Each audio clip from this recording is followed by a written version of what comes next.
Hello, I'm Bob Bradley, and this is THE 101, Introduction to Theater and Drama Arts.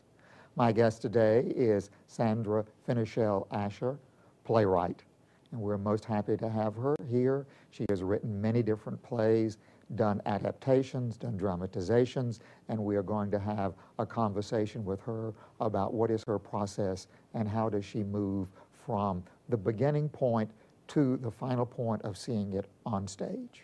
So she lives currently in Springfield, and we are certainly most happy to have you today. Thank you. How many plays have you written, do you know? Oh my goodness, a mathematical question right off the top. I would say over 3 dozen, yeah. Oh. Okay, and how long a span of time? When did you write your first play? In 2nd grade, but I'm not counting those. Oh. I can remember writing plays in 2nd grade. Maybe I was born writing plays, I'm not sure. But the first ones that were published were in the late 70s. Yeah. And what was your first play? The first to be published was... Well, what was the first one? The first one that you at least claimed to have written? You mean way back in 2nd grade? Is that what you're getting at? Probably the first one that was finished and actually produced was called Come Join the Circus. It's never been published for a variety of reasons, but it was produced at the Landers here in Springfield. I saw it. Way back, yes. Did Sandy Davis direct that? I think she may have, okay. yeah. Yes. Yeah. Or Gay Smith? No, Gay didn't no. do Oh, that. right. It was Okay. Sandy. Yes, Yeah. I did see it. Oh, you did? I didn't know that was the first one. That was the first that I claim as a finished play that I was actually sending out and trying to get published. Yeah. And what was your first published play? Probably one called A Song of Sixpence, which is an original fairy tale. It's the continuation of the nursery rhyme. You know, the blackbirds nip all the servants on their noses. Well, then what happens? And that's what that was. And that was published originally by a group called Performance Publishing, and then it became part of Baker's Plays, and then went out of print, came back into print at Encore Performance Publishing. So it's been around a long time. Yeah. It still gets performed now and then. Oh, okay. Yeah. Oh, well, okay, let's start with what are your sources? When you start writing, where do you start? What propels you or impels you? So it's something that touches me deeply emotionally. Either it makes me laugh, or it makes me angry, or it makes me terrified. Something that happens, something that I hear about, something that I remember out of my past. You just never know. It's never the same thing twice, I don't think. But it is something that touches me deeply, that touches me to the point where I can't just sit there and let it pass. I have to do something with it. I have to make sense out of it. I have to shape it in some way, and it either comes out as a play or a book or a story or a poem, and often it's a play. I did start writing for young audiences thinking that all children's plays were adaptations. So a lot of my first plays were adaptations or kind of imitations of fairy tales and the sort of thing that was being adapted. I've since gotten a little more worldly and realized the ideas could come out of real life and out of my experiences. And so some of my more recent plays are more realistic. And then I've also found topics in history, such as Sojourner Truth, that have moved me so deeply I had to do something with them and share them with other people. They became plays. Okay, once you find this, and somehow or the other at this point you know now you've got to do something with whatever it is, where do you go from there? Do you do research, or? It depends. It depends on what the topic is. Again, it's a new adventure with every play.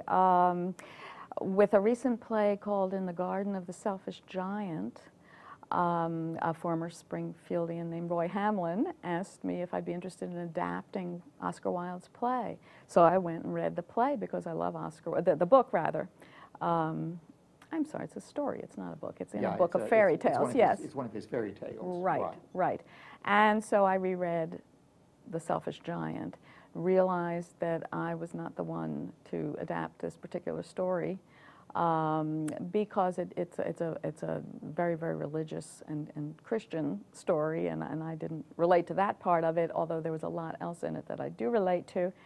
And didn't know what else to do with it, so I begged off. But then another story entirely, a modern story about two young girls and their relationship, and a selfish old woman and their adventure, the young girl's adventures in her garden, just came to me out of the blue, almost whole. It was almost mystical.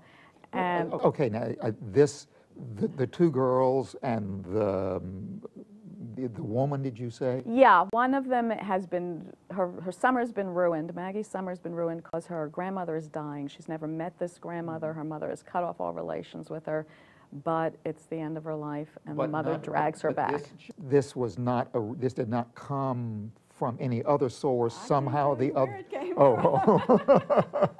It just came from you. But yes, and somewhere deep, deep in my subconscious. And in the course of telling that story, the two girls read the Oscar Wilde story and act part of it out in this new garden.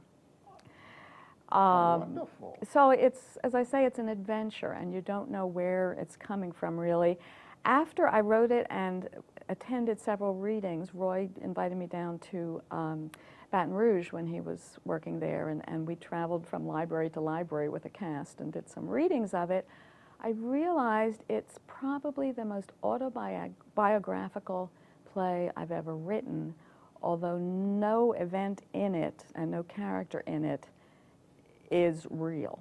The emotional through lines are very, very much based on feelings that I've had and ways that I've worked them through and so on and so forth. I had no idea while I was writing it. I just saw one girl sulking in a garden and another girl coming down the alley and talking to her through a knothole in the fence. And there it was. Okay. So you just don't know where they're coming from. How does dialogue come to you? Does that make sense, or? Once I have a pretty good picture of the characters and their situation, I have learned to be a very good listener. And they begin to talk. You know, this really sounds clinical when I describe it to you. But they talk to one another, and after a while, you know, as I'm writing and maybe adding to what snippets of conversation, you know, I've heard them discussing, I can tell what each of them would say. This is something that Maggie would say, Brianna would never say this, you know, or vice versa. And so it's really a kind of a trick of listening to internal voices. I think in part my theater training helps a great deal in improvising, in becoming a character and speaking through that character's voice. But there's a dialogue going on inside. Sometimes, and in the case of that play in particular, it was like taking dictation. You know, they knew what they had to say, and they told me, and I typed it out. Other times, it's a bit more laborious. Now, okay, once you begin, do you know where the story is going? I think I do. Or does it just take its own journey? I think I know where it's going. I spend a lot of time just mulling it over. While I'm walking the dog, I'm thinking about the story, and while I'm doing laundry, I'm thinking about the story, and so on and so forth. And so before I even start to write, I really get to the point where I feel just, if I don't start writing, I'll explode with this. You know, I've got so many ideas, and it's so full, and I've got to get it down. Then the characters become much more specific as I'm writing and rewriting and revising. And they begin to tell the story their own way. And sometimes the theme in particular is not the one I thought it was going to be, the point of the story. And so I've got to do a lot of rethinking and revising because the characters just dig their heels in and say, we're not going there. You know, this is not what we're about. And so at that point, what do? Think some more, do some more laundry, walk the dog again. Clean the house? You bet, you bet, yeah, yeah, cook, you know, whatever, and just relax and play with it, you know, try different things and try not to force it, because the worst is when you try to force it and then it becomes you and a very awkward version of you rather than the characters saying and doing what they were born to say and do. And once this flowing starts, then you start putting it on paper. It just bubbles over. You can't not. Yeah, yeah. Or at least I can't not. Now, does it always come to you in a linear fashion, or do you find yourself writing certain segments and then eventually I'm a very linear thinker, and so I kind of want to think it through first and have start at the beginning and then trudge through it. Once I get a first draft down, then I'm going back and forth all different ways and coming at it all different ways and working on different scenes, not necessarily in order. Ideas suddenly pop into my head and I'll toy with that scene for a while.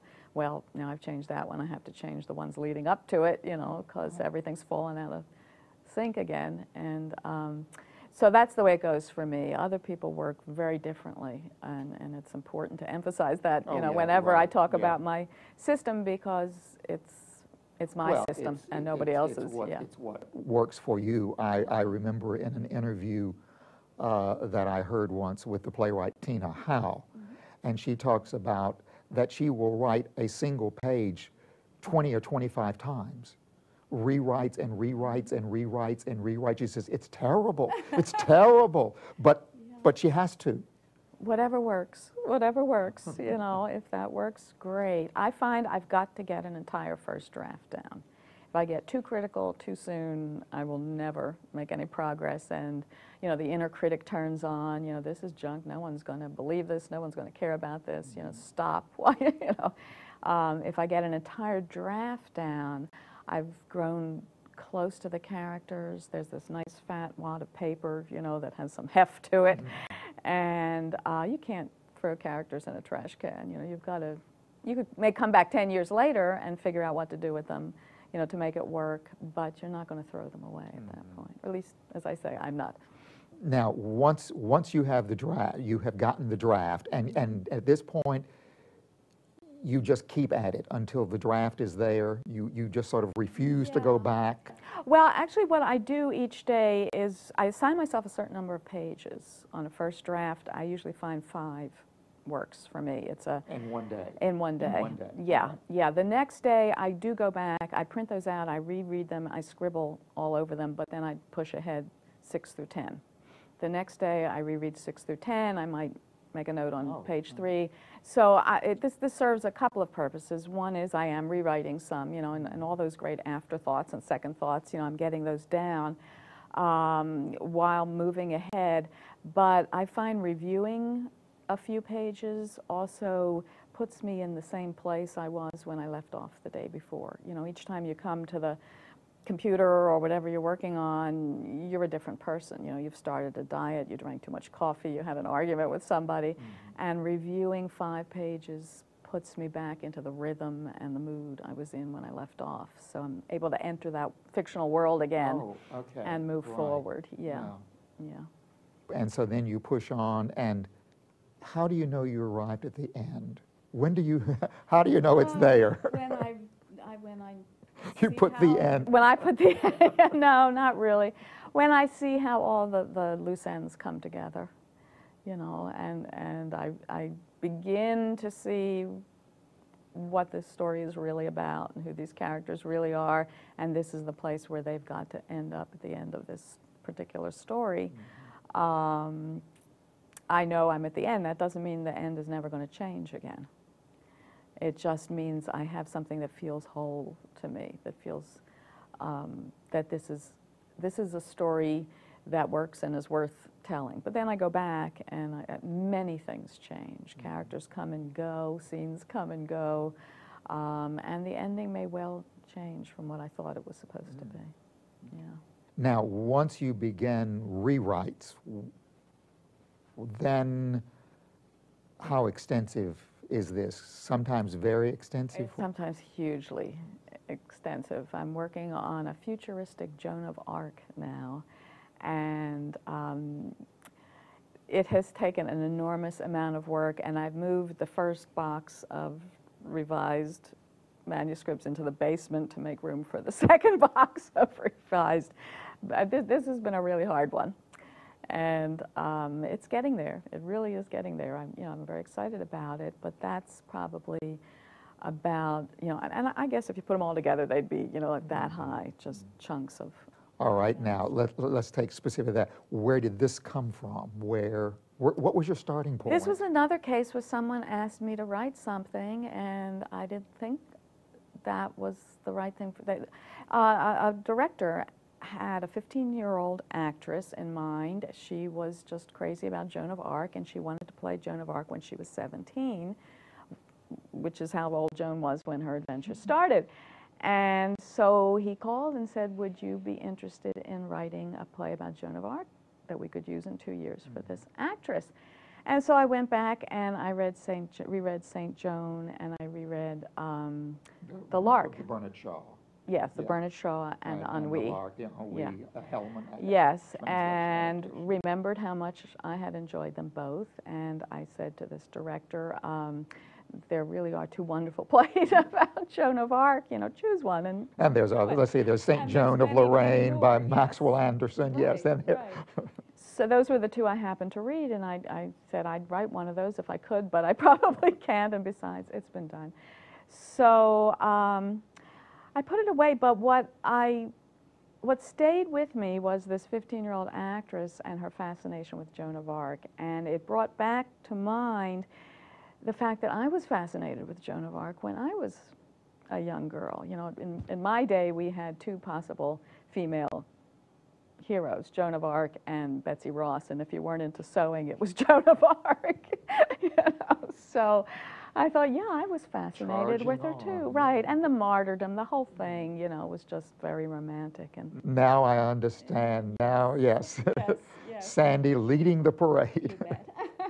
So I thought, okay, well, what could I do with Joan of Arc? And again, the whole Catholic Church bit, was not my area of interest. So I said, what could I do, that might be interesting to modern teenagers that would have to do with Joan of Arc? And I thought, well, okay, so what did she do? She united a very divided country. She brought people together. And I thought, well, how are we all separated today? In what way might we need to be brought together? And then I was sitting at my computer when I was thinking about this, and I got this image of people alone in front of computers, enslaved to these computers, thinking they're connected to one another, but in fact, they're not. They're alone in a room. And this futuristic world began to evolve in my head, where people were being bred and raised to serve the technology, and because it needed so much service, it just constantly needed service, and all this information that was flooding the world. Well, it's overwhelming, and how are we going to divide this up? Well, people are going to have to be employed to constantly sort it and only give us the information we need to do our jobs. And I didn't want it to be an anti-technology play. I just wanted it to be a play that brought back into balance human needs versus technology's needs. And that's what I'm working on. It's been a very difficult birth, but I think it just had. And you're now on the box that's, yeah. Yeah, Okay. I don't think I'm going to have a third box, though. I think I'm okay. It had its first full production at Highland High School in Salt Lake City, and I was able to go out and workshop it before they started rehearsals, and then go out again and see performances. And I saw what else needed to be done, but I also saw that it's working as a play, and the teenagers were responding to it exactly the way that I hoped that they would respond to it. Now, in how far in the future is this, or do you even know how? Where did you push it to? Mathematical question. Numbers escape me. It's 2029, I believe. Oh, so... No, 2129. 2129. Oh. Yeah, it's the backstory sort of begins around now, the turn of this century, and they're dealing 100 years later, plus a little, with what began around now. What did you do? How did you create the future? I mean, where did you, in creating this world, which at this point doesn't exist, where did you get it from? Again, who knows, you know, I began to see this life-work station where Joan lived and what she would need to be self-sufficient and how it would be serviced, you know, through these kind of sliding doors by people that she never saw, so that her food would arrive, her bed would be made, you know, things would happen. But there would be a passage, and then I realized that not everybody would be included in this. Some people, you know, since it started before people were bred and trained for it, there would be some people who were not suitable to this kind of world. And so where were they? Well, they're out in the wilderness. They're out beyond the system. And the wilderness has been completely, you know, decimated by the need to serve this technology. And so there's the world of the Arc system. It's allied resources and knowledge. And then there's the wilderness beyond. And in the course of, well, very early in the play, the people in the wilderness rebel. And Joan is involved in that. But that's, you know, lots and lots of sitting around and thinking. Oh. And then the kids that I workshopped with out in Salt Lake City played with it a lot and improvised and came up with various gestures that would be appropriate to the world and various articles that they felt would be available, you know, to Joan and the other characters, and we played with it quite a bit. Let's talk a little bit about that process, because now at this point you finished the words on the page, and now, as any playwright knows, there is someone else who has to complete that which you started. So now you went into a workshop. You want to explain workshop and how you did this? And it began with a director, John Newman, who's a playwright himself and a PhD candidate at NYU, but teaches high school. I don't know how he does all this. Out in Salt Lake City. Had heard a snippet of the play. It won a contest, and a snippet was read at a conference, and so he had heard it, got interested. So it began with his reading it and giving me some feedback, you know, and then I rewrote it, and he read it again, and we talked some more about it. And so it was first a one-on-one kind of having somebody else's opinion and insight into the script and doing some rewriting. When he felt ready to take the next step, he gathered students he thought would be interested in the project and who would benefit by working with a professional playwright, and got some grant money and invited me out there for several days. And we did 3 days of maybe 3 hours each, where he pretty much ran the show and had them, I heard them read it through. We also had an audience for the read-through. They had rehearsed it a little bit, and we read it for just whoever wanted to show up, and had written evaluations. So I got some feedback from an audience, and then sat. Now, was this mainly, were they sitting in the read-through? Were they just sitting, or were they doing any kind of moving? It was a script in hand reading, but they were moving around. Okay. It wasn't just seated, yeah.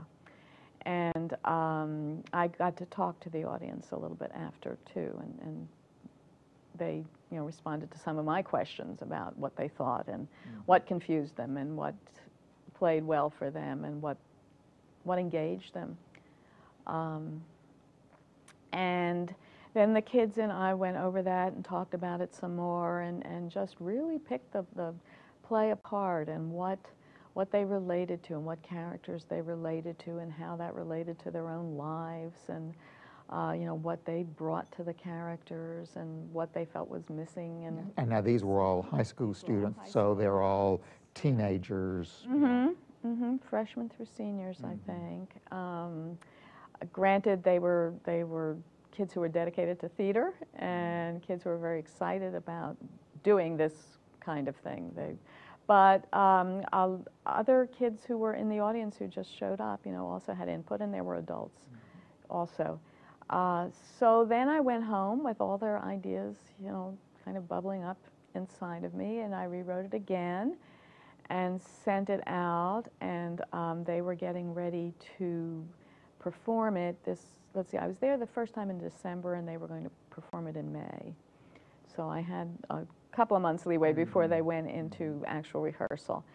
And then just before they went into rehearsal, something struck me as being important to the play, and so I did another whole rewrite, and poor John had to run off all new scripts for the entire cast again, and then it went into rehearsal, and I had to stop. So and then they performed it. Yeah. And I was out there for 4 performances, 3 in front of general audiences and 1 in front of another class from the high school and a group of kids from an elementary school. And at that point, I could have had, you know, written evaluations and talk back and all of that, but what I really wanted to do was just watch it over and over and think about it and just kind of eavesdrop on audience comments and just watch the audience, see if they, you know, how attentive they were. And that went quite well and was very useful. And I came home and I rewrote it again and sent it out, I think, to a couple of other theaters. But then I got a completely new idea out of nowhere, so it's now sitting on my desk waiting to be rewritten another time. Another time. Yeah, and I'm a little sorry that I sent it to those other theaters thinking it was ready for them to see, because it's going to be even better this time. This is an important... Well, if they have interest in it, obviously, then you can say, there's another version Yes, on the way, Exactly. which is an improvement. And in and around all of this, I had a couple of other, you know, professionals in the field read it and give me some feedback. So that was also happening as that pile of revised scripts was growing. Now, at this point, or at some point, you will send it to one of your play publishers? Yeah, I will. It's a good idea to see several different productions first, and especially with one this complicated and the technology and trying to get the original Joan story to mesh nicely with a totally different futuristic story. There's so many little tweakings that are going to need to be done that I would like to see 2 more productions of it, different director, different actors, you know, different everything, before I allow it to be engraved in concrete. So once you have sent it to the publisher, at that point, you pretty much are finished with it, even though you may at some point wish you could go back. Exactly. You always wish you could go back. There's no may about it. You know, oh, what was I thinking? Yeah. The publisher, the editor may give you some more comments, and sometimes even the copy editor will say, you know, on page 29 you have this, and this doesn't match what you have on page 2. Yeah. So there may be one more rewrite after it goes to the publisher. Wouldn't be unusual. Yeah. All right, let's go back for a moment. Back for a moment, let's go way back. How much do you think in terms of structure, of dramatic structure, when you're writing a play, or do you? How? I am. Where does this come in? I'm not thinking of it. I don't think it's at the forefront. There's a certain amount, you know, because of experience, it's just there, and it's in that rhythm is part of me now, and I know that this is the way it has to go. It's going to have to build to a climactic scene and then resolve quickly after that. I'm going to have to introduce the characters sort of at a state of rest so that you get to know who they are before this, you know, catalyzing event or a person occurs.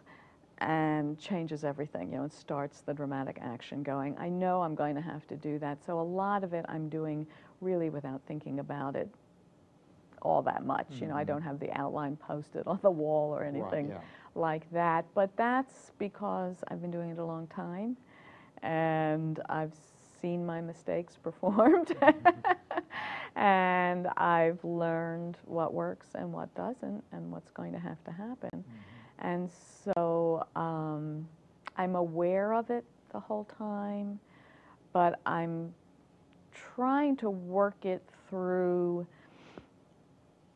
bringing the characters to life and bringing the action to life, and not trying to inflict form onto them, kind of trying to work it in so it supports them in telling their story. Yeah. Well, I guess one would say that becomes a part of the learning technique that it's something you have to master at some point. Right. At many points, and again and again. William Faulkner said to become a writer, you sit down at a typewriter, 10 years later you stand up and you're a writer. And the apprenticeship for me was about 10 years. Yeah. Someone else said you have to write 1 million lousy words before you get to write any good ones, and it probably takes you 10 years to write 1 million lousy words. So yes, that's what it is. It's an apprenticeship that you serve. And somehow that becomes so absorbed, or so much a part of you as the creative artist. At this point, you have absorbed, you have mastered it, and now it just becomes... Right. A carpenter doesn't have to think about how to hammer in a nail every time he hammers in a nail. Right. He's got years of experience, and he just does it. He's thinking about the bigger picture, but he knows how to put the nails in. Yeah. So it's a lot like that, I think. Yeah. You've got your tools, and you've perfected them, and then you can just pick one up and use it, when you need to do that. You mentioned somewhere much earlier, but that you knew that somehow this particular line belonged to this character, or was not something that would be said by that. Do you find that characters develop specific kinds of rhythms within their speeches, or? There's a rhythm to the speech, absolutely, but there's also the thoughts behind the speech, and this is just simply not what this character would say at this point. She's not that kind of person. She would respond some other way. This is not a character who would talk this way to an adult, whereas another character would absolutely talk this way to an adult. She may be thinking it, she may wish she could say it, but she's not going to say it like that. She's going to find another way, maybe to get her agenda across. Or this is a character who's just going to sulk and not say anything at this point. So it's that kind of thing, knowing the character, getting inside the character's skin, and knowing this is what he or she will do at this point, and this is definitely not. But maybe I need to get this other thing said.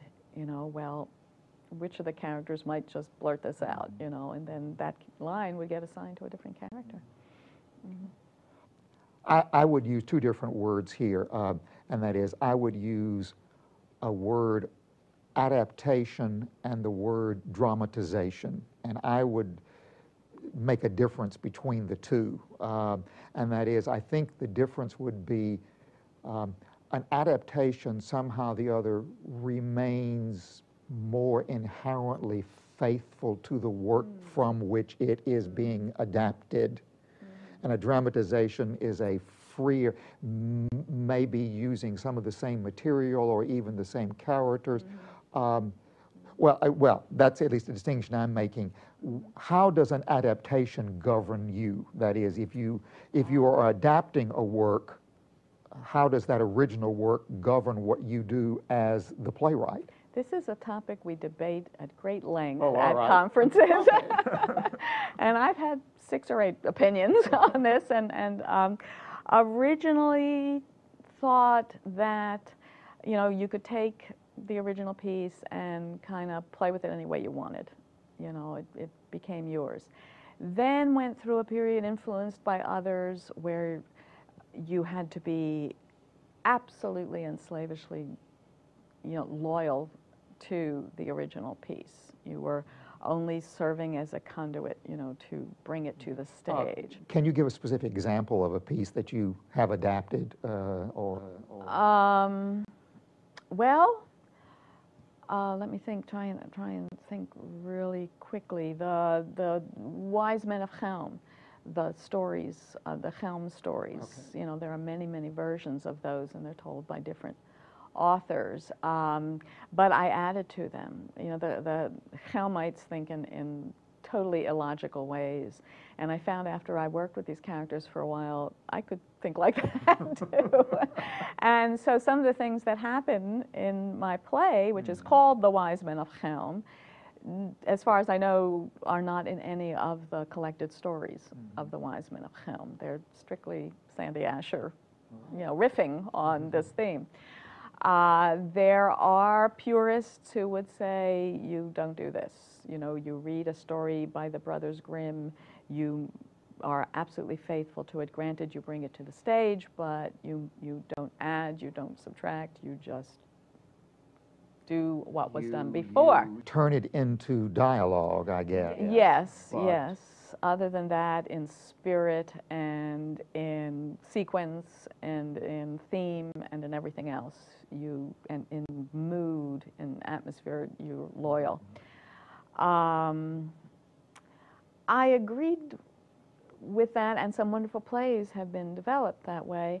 And then I began to get uncomfortable with that because I thought those stories are not exactly the same as the stories that were told to the Brothers Grimm. They edited. They took out things that were, you know, politically incorrect at that time. So, okay, and everyone who told the story before the Grimms ever came along had a different reason for telling it and probably told it differently. You know, if you're telling it to your kids to teach them a lesson, if you're telling it to entertain a group of adults, you don't tell it quite the same way. And each storyteller probably told it differently. So who says this is the one and only version? And maybe what I want to bring to it is a valid version as well. You know, it passed through all those other storytellers and now it's passing through me. So I've softened my stance at this point, but I do acknowledge that both approaches work. All right, let's go. I know you have done a work called Emma, and Emma is taken from the Jane Austen novel.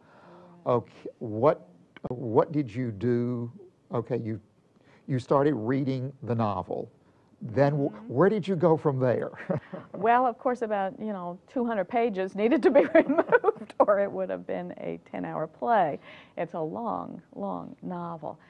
And it's a magnificent novel. And knowing that I would have to cut things, I was looking for what would work on stage, first of all. And, long passages of description you don't need because the set designer will take care of that. So the costume designer can have fun with that. So what did I need and what dialogue could I use, right out of the book? And but then what could I remove? And that became a major issue because... Well, okay, one question, and you just said it. How much dialogue does Austen have in the novel that you took over? Quite a bit of it is her original dialogue, but abridged, because the fashion then was to say the same thing in 2 or 3 or sometimes 4 subtly different ways, and we won't hold still for that anymore. Say it and get over it, And so I would choose the one adjective, being applied to another character or whatever that was most useful to move the plot forward and get the story told. So a lot of it is either her narrative used as dialogue or actual dialogue, but it has been changed. But then removing big chunks, which had to be done, was an enormous challenge because that novel is put together so exquisitely that you pull one thread and a whole huge piece becomes unraveled. And that was, first, it just absolutely filled me with admiration for the way that she did this. I mean, there isn't a word in there that's not in there for a reason and connected to just so many things all the way. But it's connected in a narrative form. Yes. Okay. Yes, and a narrative form so long and so huge that it just wasn't going to work on stage. So very, very gently I began, you know, tweezing parts of storylines out and leaving something that feels whole, I hope, and gives, I hope, makes you want to go read the book. You know, it's an enjoyable experience in itself and makes you want more. And, you know, the book is more. Did you, in doing this, did you mark sections of the novel as you were reading it, and did you go retype them, or? Just huge chunks of highlighting and notes to myself in the margin and big stars next to things. I've got to do this, got to have this, you know, and that sort of thing. And then it's going through it again and again and again. Okay, I've got this scene. I have room for a little more. You know, what can I add from all these things I've highlighted and starred? And what else, you know, maybe can I take out to make room for this one that I just absolutely love. It's priceless. It would play so well, you know, and that's, in that particular case, I had a really short deadline, about 6 months. This was commissioned by Dramatic Publishing Company. And they didn't particularly care if it had been performed or not. They trusted me to get the job done in 6 months. And it was really pretty foolhardy of me to say yes, you know, but talk about a bungee jump without any elastic tied to your ankle. But I didn't want anybody else to do it. You know, I really wanted permission to spend 6 months doing nothing but reading Jane Austen's Emma. You know, I just thought that what a blast. And so I quickly gathered people to do rehearsed readings for me. Mark Gideon did one at the Vandervoort here, and my friend Judy Modish did one at the Zachary Scott Theater in Austin, Texas, and I went down there and heard that. And I also sent various versions of the scripts to trusted friends and asked for feedback, because I knew it couldn't, I didn't want it to go right from my typewritten manuscript to print. How much research into period did you do at that point? Because we should say Emma is what period? Early 1800s, if I remember right, late 1700s. Yeah, it's been somewhere, a long so, time now. Yeah. I did a lot of reading about Jane Austen and about the period. There are books on Jane Austen's world, and you know, looked at lots of pictures. And you know, I had already read a lot of Jane Austen, and I'd watched, you know, so many of the adaptations of her work that had been done. I didn't go to see the movie Emma with Gwyneth Paltrow. I didn't want to be affected by any adaptations of Emma. Is that the one that Emma Thompson? No, that's Sense and Sensibility. That's Sense and Sensibility. Yeah, Gwyneth.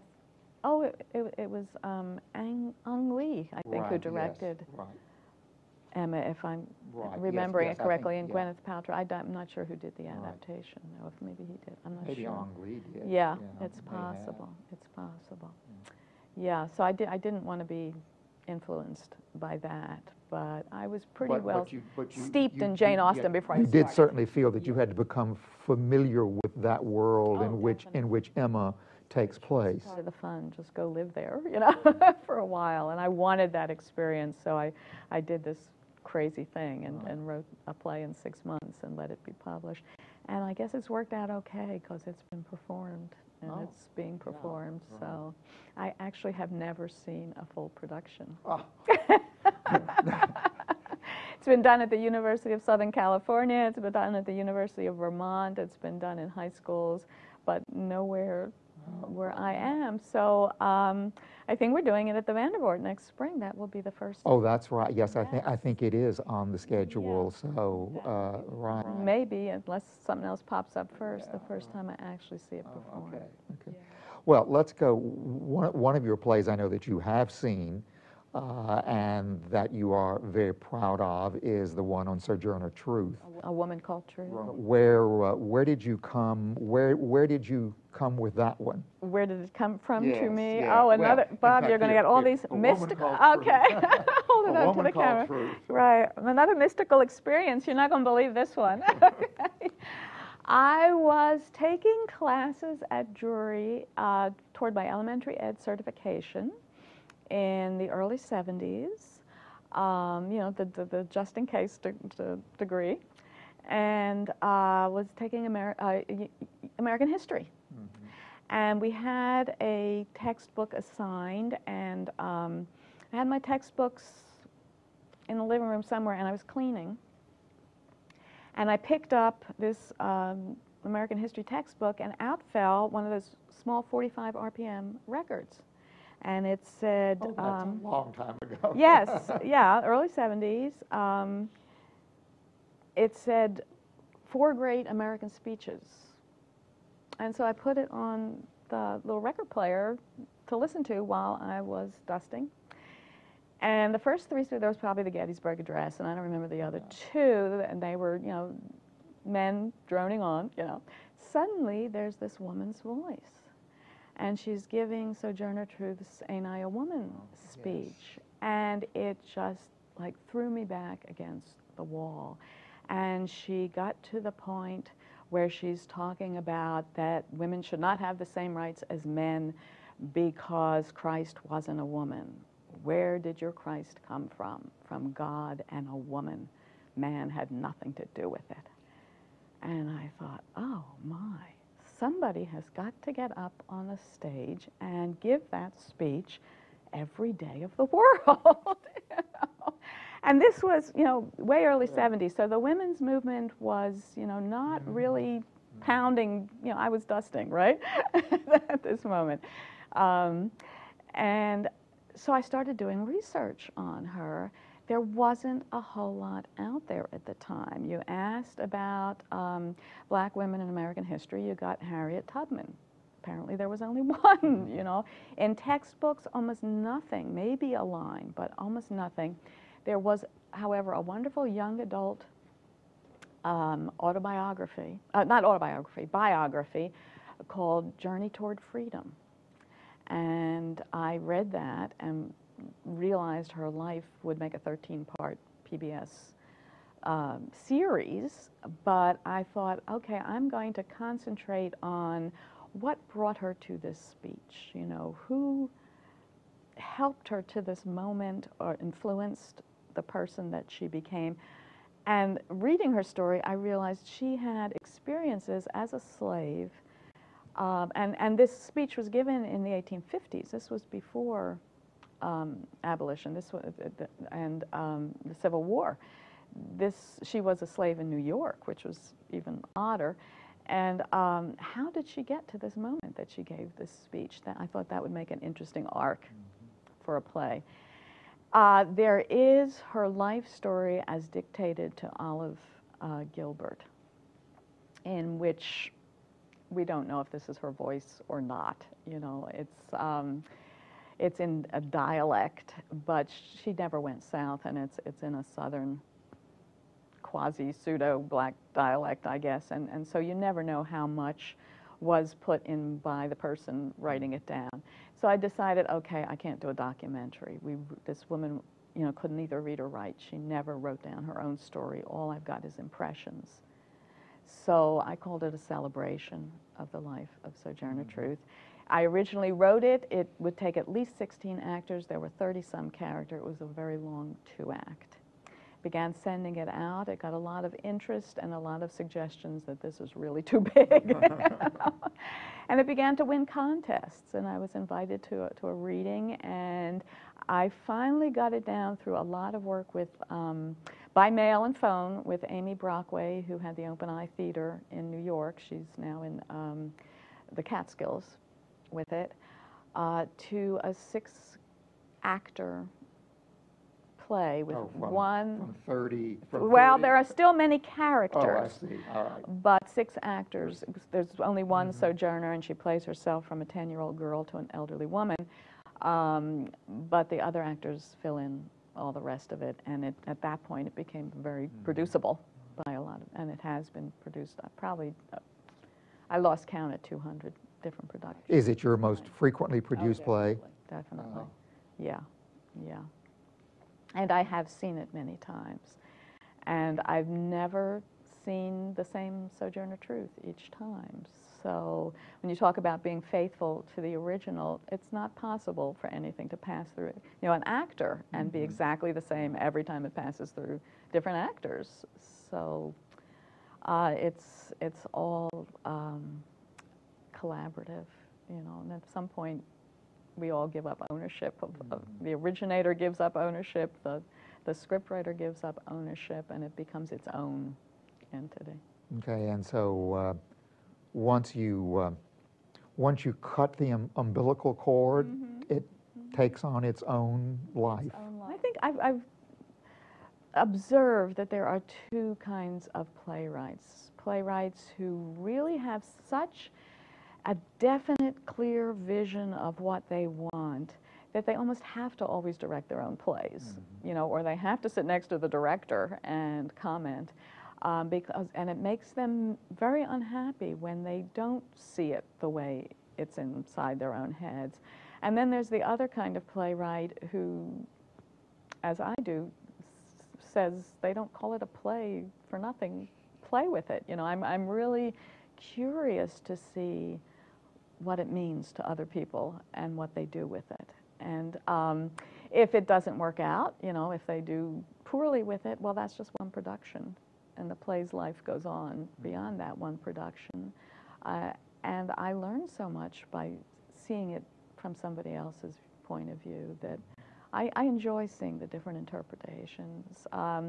It's been done by an all-black cast, some of them in whiteface. I didn't see that one, I just heard about it.